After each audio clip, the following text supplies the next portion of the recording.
목적이 이끄는 삶 14번째 시간으로 하나님이 멀게 느껴질 때에 대한 말씀을 나누도록 하겠습니다. 이사야 8장 17절의 말씀입니다.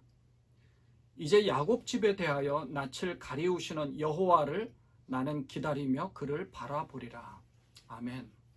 우리는 신앙생활을 하면서 이 세상의 모든 일들이 잘 풀리고 축복된 삶을 살기를 바랍니다. 하지만 이 세상의 삶은 우리의 생각대로 잘 풀리지도 않고 계획대로 되지 않을 때가 많습니다. 하나님께 축복을 간구해도 축복을 받지 못할 때도 많고, 병 고침을 위해서 간절히 기도해도 신유의 기적이 자주 일어나지도 않는 것처럼 느낄 때도 있습니다. 처음 신앙생활을 할 때는 하나님께서 많은 은혜를 베풀어 주신다라고 생각을 했습니다. 또 그런 경험을 많이 하게 되죠. 그런데 신앙적으로 좀 더 이렇게 성숙해 가면서 어린아이의 신앙이 아니라 이제 어른의 신앙으로 자라게 되면 받는 것보다 주는 자가 되어야 되는데, 실제로는 주는 것보다 받는 것을 더 좋아하고 그것만 추구하게 됩니다. 그러다 보니 많은 경우 실망스럽고 낙심될 때도 많고 하나님이 멀게만 느껴질 때가 많습니다. 모든 일이 다 잘 풀리고 좋은 상황일 때는 신앙생활을 하는 것이 즐겁고 신납니다. 하지만 상황이 좋지 않고 고난 가운데 처하게 되면 이 낙심과 시리에 빠질 때가 있죠. 그러다 보면 언제 그랬냐는 듯 신앙생활에서 굉장히 멀어지는 때가 있습니다.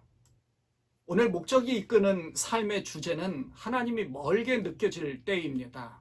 말 그대로 하나님은 언제나 우리와 함께 하십니다.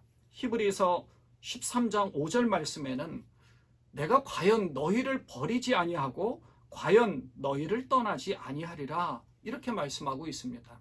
하나님은 우리를 버리지 않으시고 떠나시지도 않는다고 분명히 약속하셨습니다. 하나님은 언제나 우리와 함께 하시는데 문제는 우리의 마음이 흔들리는 겁니다. 이것은 믿음의 문제가 아니라 멀게 느껴지는 감정의 문제입니다.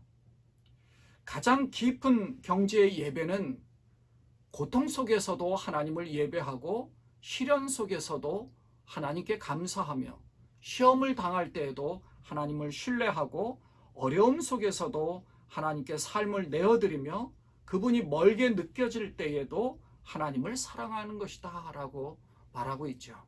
하나님은 우리가 하나님과 멀어진 것과 같이 그렇게 생각되어지는 때에 우리를 시험하십니다.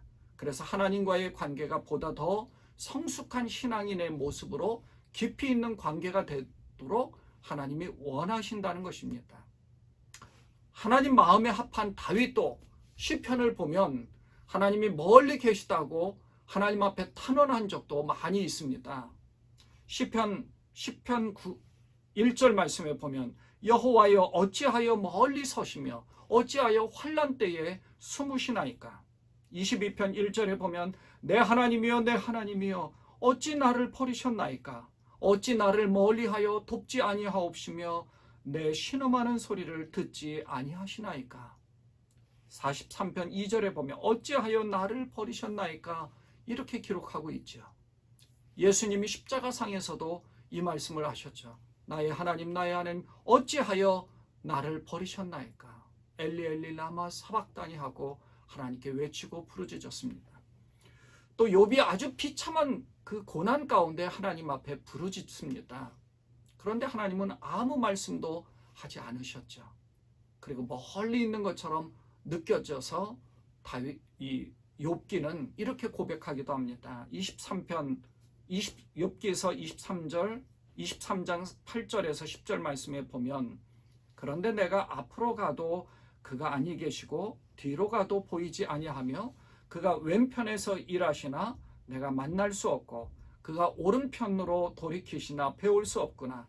나의 가는 길을 오직 그가 아시나니 그가 나를 단련하신 후에는 내가 정금같이 나오리라. 하나님이 멀게 느껴질 때 우리는 하나님이 우리에게 화가 나셨다고 느끼거나 우리의 죄로 인해서 벌을 받고 있다고 느낄 수 있습니다. 사실 죄로 인해서 하나님과의 친밀한 관계가 끊어지기도 하죠. 하지만 하나님으로부터 버림받은 것처럼 느끼고 멀리 계시는 것처럼 느끼는 그런 감정은 이런 죄와는 상관이 없습니다. 하나님은 언제나 우리와 함께 계시면서 우리가 보다 더 성숙해지기를 바라시고 원하십니다. 그런데 그런 고난의 시기가 하나님께 더 가까이 다가가고 더 믿음이 자랄 수 있는 시기입니다. 자포자기하거나 좌절하거나 넘어진 상태로 끝나서는 안 됩니다. 욥을 보면 모든 것을 다 잃었습니다. 재산도 자녀도 그리고 자기의 건강도 잃었습니다. 더욱 절망적인 것은 하나님께 매달려도 하나님은 외면하시듯 아무 말씀도 하지 않으시기 때문에 마지막에 가서 거의 뒷부분에 가서야 하나님이 말씀하시죠. 그래서 우리의 모든 삶 가운데서 일어나는 일들을 우리가 다 이해하지 못하고 하나님이 멀게 느껴질 때 어떻게 대처하고 어떻게 해야 하는지, 여기에 대해서 우리 목적이 이끄는 삶을 쓰신 리고렌 목사님은 욥이 한 대로 하라고 권면하고 있습니다. 욥이 어떻게 했느냐면 욥기서 1장 20절 21절 말씀에 보면 욥이 일어나 겉옷을 찢고 머리털을 밀고 땅에 엎드려 경배하며 가로되 내가 모태에서 적신이 나와 싸운즉 또한 적신이 그리로 돌아가올지라. 주신 자도 여호와시요 취하신 자도 여호와시오니 여호와의 이름이 찬송을 받으실지니이다. 아멘. 재산을 모두 다 잃어버렸을 뿐만 아니라 자녀들도 다 잃어버리게 된 아주 비참한 상황에 놓였는데 욥은 이렇게 고백한 것입니다. 뿐만 아니라 그 이후에 사탄이 욥을 쳐서 건강을 다 잃게 되었죠. 그래서 발바닥에서부터 정수리에게까지 악성 종기가 다 나게 되었을 때 그 안에도 자기의 온전함, 그 신실함을 지킬 것이냐고 오히려 욕을 하고 죽으라고 빈정대듯 욥에게 이야기합니다. 그럴 정도도, 이 사실을 보면 욥은 그래도 그 믿음을 끝까지 잃어버리지 않고 믿음의 신실함을 지켰다는 말입니다. 목적이 이끄는 삶, 여기에서 보면요, 리고렌 목사님이 하나님이 멀게 느껴질 때 어떻게 이겨낼 수 있는지 4가지 방법을 가르쳐 줍니다. 그 4가지의 방법을 한번 보겠습니다. 첫째는 하나님께 솔직한 감정을 말하라는 것입니다. 욥이 자신의 믿음에 대해 온전함을 지켰지만 하나님께 불평하듯 자신의 상황, 감정을 다 쏟아낸 것처럼 하나님께 자기의 마음을 모두 다 털어놓으라는 겁니다. 감정을 쏟아내라는 것은요, 자기의 속에 담아둔 것으로 인해서 더 낙심하고 좌절하고 시리에 빠지지 말고 그걸 다 토해내서 하나님만을 의지하라는 것입니다. 우리가 큰 고난을 당하거나 문제가 있을 때 우리가 하소연하고 도움을 요청할 만한 사람이 사실 이 세상에 아무도 없습니다. 우리는 하나님 앞에 선 1대1의 존재입니다. 세상을 의지해서 해결해 줄 사람은 아무도 없습니다. 우리의 문제, 우리의 인생의 문제, 우리의 개인적인 문제, 세상에 있는 어느 누가 내 일처럼 해결해 주지 않습니다. 그럴 사람은 아무도 없어요. 오직 하나님만을 바라보고 하나님께 하소연하면서 하나님을 붙잡아야 합니다. 아무도 없는 골방에서 하나님과 1대1의 상황으로 하나님께 모든 것을 털어놔야 합니다. 하나님은 우리의 의심, 분노, 두려움, 슬픔, 혼란, 그리고 의문들을 모두 다 감당해 주시는 줄 분명히 믿습니다. 둘째, 하나님이 어떤 분이신지에 초점을 맞추라는 거죠. 주님은 한결같은 분이십니다. 상황과 감정에 상관없이 하나님은 변하지 않는 특성이 있습니다. 그런 특성, 욥이 그 삶이 완전히 망가져 가고 있을 때도 하나님은 사실 침묵하시는 것처럼 보였습니다. 놔두시는 것처럼 보였고 욥을 방치하는 것처럼 보였습니다. 그런데 나중에 보니까 그렇지 않다는 사실을 우리가 알게 되죠. 그 전에 욥은 그럼에도 불구하고 하나님께 찬양을 드리고 있습니다. 그 찬양 드리는 이유를 욥기설에 자세하게 이렇게 기록하고 있습니다. 그분은 선하시며 사랑이 많은 하나님이시다는 것입니다. 그분은 전능하시다. 그분은 내 삶의 모든 구체적인 부분까지 아신다. 그분이 모든 것을 통제하신다. 그분은 내 삶에 대한 계획을 가지고 계신다. 그분은 나를 구원하실 것이다. 네, 욥이 가지고 있던 이런 마음, 하나님의 변하지 않는 그 특성, 그것을 우리가 붙잡아야 되는 겁니다. 셋째, 약속을 지키시는 하나님을 믿으라. 영적으로 메마른 시기를 지날 때 우리의 감정이 하나님의 약속을 인내함으로 의지해야 되고, 그 기간 동안 하나님이 우리를 더욱 깊은 성숙의 단계로 이끌고 계심을 깨달아야 하는 겁니다. 하나님의 은혜는 상황이 어떻든 여전히 우리의 삶에 충만하게 임하고 계십니다. 그리고 하나님은 여전히 우리 편에서 우리가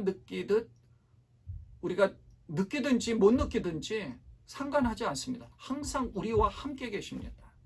욥은 고난 가운데서도 하나님의 말씀을 붙잡았습니다. 욥기서 23장 12절에 보면 내가 그의 입술의 명령을 어기지 아니하고 일정한 음식보다 그 입의 말씀을 귀히 여겼구나라고 고백하고 있죠. 하나님 말씀에 대한 이러한 믿음 때문에 욥은 아무리 어려운 상황 속에서도 그 신실함을 놓지 않고 잃어버리지 않았던 겁니다. 욥기서 13장 15절에 보면 하나님이 나를 죽이실지라도 나는 계속 그를 신뢰할 것이다. 여러분에게도 이런 하나님의 약속을 붙잡고 욥의 고백과 같은, 그래서 욥이 회복되는 그러한 놀라운 축복이 임하시기를 바랍니다.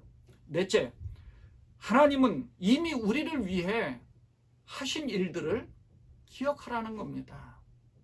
예, 그렇습니다.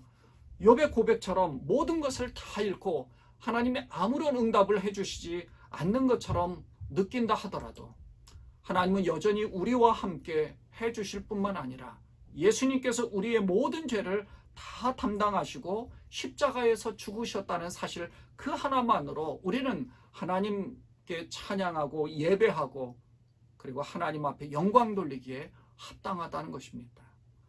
아무것도 없다 할지라도 오직 여호와로 말미암아 즐거워하며 구원의 하나님으로 말미암아 기뻐하겠다라고 고백한 이 하박국 선지자의 고백과 같은 고백이 우리에게 있어야 되는 것이죠.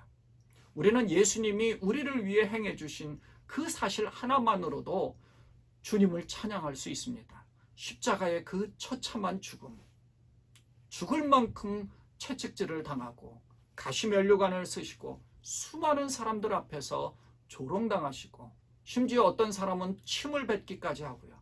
인간적으로 얼마나 고통스러우시면 하나님께 울부짖으면서 어찌하여 나를 버리셨느냐라고 외치기도 하셨죠. 이렇게 고난당하고 죽으신 이유는 단 하나, 우리의 모든 죄값을 담당하시고 구원해 주시기 위해서였다는 겁니다. 고린도 후서 5장 21절에 보면 그리스도는 죄가 없으셨지만 우리가 하나님과 연합하여 그의 의로움을 함께 나눌 수 있도록 하기 위해서 하나님은 예수님에게 그 죄값을 대신 치르게 하셨다.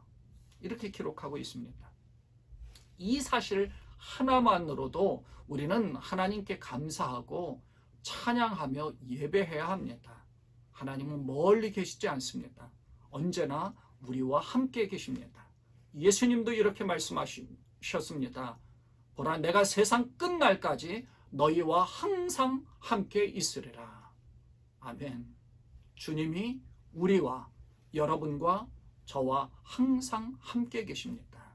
그러므로 우리는 하나님이 멀리 느껴지는 우리의 감정을 극복하고 이겨내면서 믿음으로 하나님께 영광 올리고 하나님을 믿고 예수님을 믿고 예수님께 감사하는 그러한 우리가 되어야 할 것입니다. 기도하겠습니다. 하나님 아버지, 하나님이 멀게 느껴질 때가 있습니다. 우리의 감정이 우리가 원하는 대로 되지 않을 때 하나님이 응답하시지 않는 것처럼 느끼지만, 그러나 하나님은 멀리 계시는 것이 아니라 언제나 우리와 항상 함께 하신다는 사실을 우리는 분명히 압니다. 하나님 그 사실을 놓치지 않게 하시고, 하나님 말씀을 붙잡고 끝까지 하나님을 믿고 예수님을 의지하며 성령님께서 우리를 인도하시는 것에 민감하게 순종해 나갈 수 있도록 우리를 축복하시고 인도해 주옵소서. 우리 주 예수님의 이름으로 감사하며 기도드리옵나이다. 아멘.